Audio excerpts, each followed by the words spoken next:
So, I have a couple of questions that we should answer a little faster, and then we can sum up the discussion. Is that can media make or break image? That's the first question. And the second is that who are the agents behind the media, or is media itself a auto agent that functions behind propelling it as the medium of communication? And also, are the images that media tries to portray, or the news, or the truth, if we can call it truth within quotes, manipulated? And also, as Balu said, that different media are like a form of liberation. It's allowing different images to be formed. So if I can go by Bakhtin and say it's a polyphony of representation, so where can we deduce the truth? How can the polyphony actually arrive to the voice? A single voice, or is there no single voice at all? Let us all listen to different type of representations and then form our own idea. And then the ideas will never have a consensus. It will be different to all of us. Are we agreeing to that? Or is that we should strive for an uniformity, that media should have an ideology of its own, and it should be able to bring out what the reality is? Because we have learned one thing, that to report is to be objective. So how objective is the media now? Or can this objectivity be achieved by the media at all? So we should begin with Prakash, and then we shall be going clockwise and sum it up. Obviously, as I told you, all media have one slogan: voice of the public. Voice of the public itself means the truth. Question many times we should ask ourselves whether the public are they bringing truth at all. The objectivity of the channel is to bring truth, that the voice of the public. I want to just quote one or two examples from Karnataka, where we have seen the recent revolutions in the field of education, how the truth was completely marginalized, and once how truth was brought before the public. In the recent case of Nityananda Swami, his sex scandal, what we have seen, one channel was behind him like anything. I may not be wrong if I take the name of the channel, that is Suvarna 24/7. That channel was behind him for almost a month. Then all media, all channel supported that, because that was the truth. And it created such a revolution that the whole Karnataka, in every corner of Karnataka, people started opposing Satyananda, and he was caught by COD, and now he is behind bars. This is the kind of objective truth the channel can bring. Another example I want to bring: Karnataka hasn't seen political revolutions, but political revolutions took place with educational revolutions. I can quote the Gokak movement in the 80s, and now the education through English medium. This is the burning issue in Karnataka, where one channel, that is Udaya News channel, it telecasted a professor's interview. Actually, I don't know in what way they have been questioned. All the professors put their argument in the support of giving elementary education from first standard in English medium only, rather than in mother tongue. At this time, what I have observed, all the public throughout Karnataka, there was a revolution against giving education in English medium, but immediately it has been stopped through this channel. So the channel can play the for and against also, but the main objectivity should be, as I told, it should be the voice of the public. That is nothing but the truth, I can say.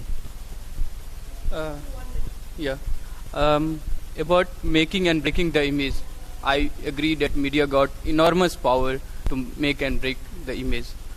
Especially we talks about the trial cases, when issue and cases are there in the courts, and media arrive at the judgment and people subscribing to those views. So I agree that media got the power to make and break the image. and it to compel even the politicians and parliament to respond to particular issue. In the case of Anna Hazare, there is a special session of the parliament. We must not forget that. So there is credit to media. But what I feel is, in overall, their role and how far they are consistent with their own stand depends upon their clutches, their compulsions with the corporate houses. If they keep themselves independent from the influence or the effects of the influential political or corporate houses, then of course they are able to bring the objective truth that you are talking about. But if they are under influence of them, there is, I think, exaggerated expectations from them to reveal the objective truth. So I think first thing I would say is, for example, if my mother would want the washing powder, so which brand she would ask me to bring is the one that that was provoking and dazzling in the advertisement she saw in the television. Means that would be the brand she would ask me. Means she doesn't know which one is better, given there are different brands. You see, that's the media effect. Means advertisement is making or creating the truth. One. Second is now, what about the people? What do they want? Do they want the truth or do they want the good? Because truth may not always be good. Because so they may not want the truth, they may want the good, and this is the space where this media will play.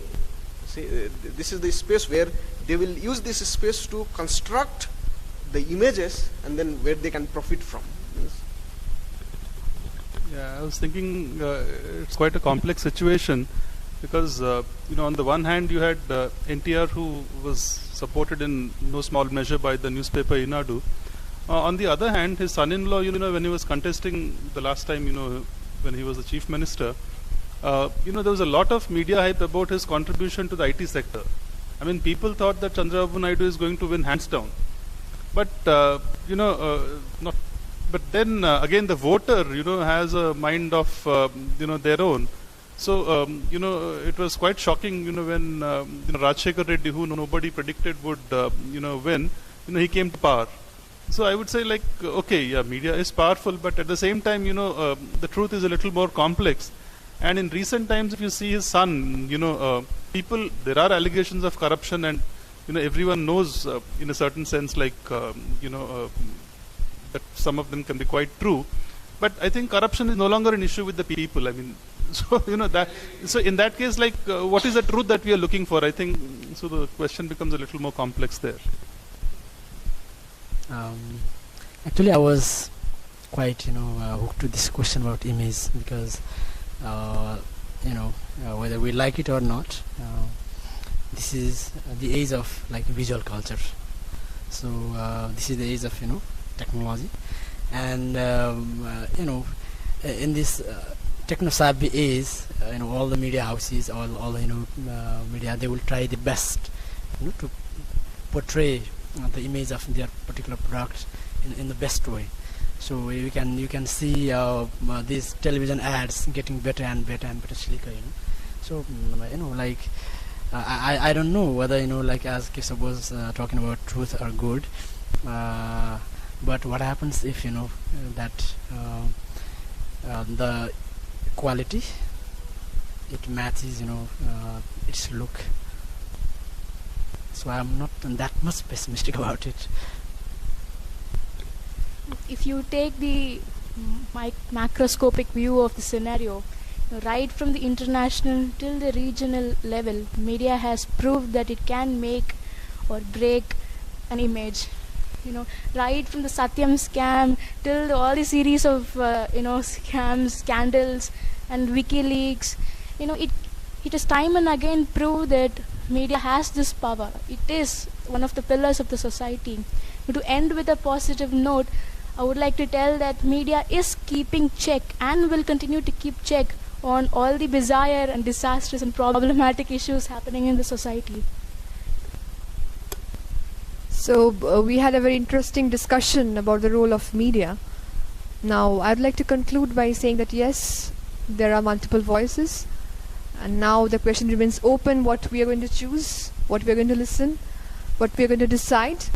But at least I feel that forums like this, when young people get together and discuss about certain issues, and they're uploaded on Facebook or through social networking sites like Facebook and other networks like this, we can at least get to the voices that may not be brought out by the media. Sometimes there are groups like this one which we are talking right now to bring out certain aspects, and I think more of this stuff should come up, so that we need to get at least some unbiased faces in India. Thank you all of you.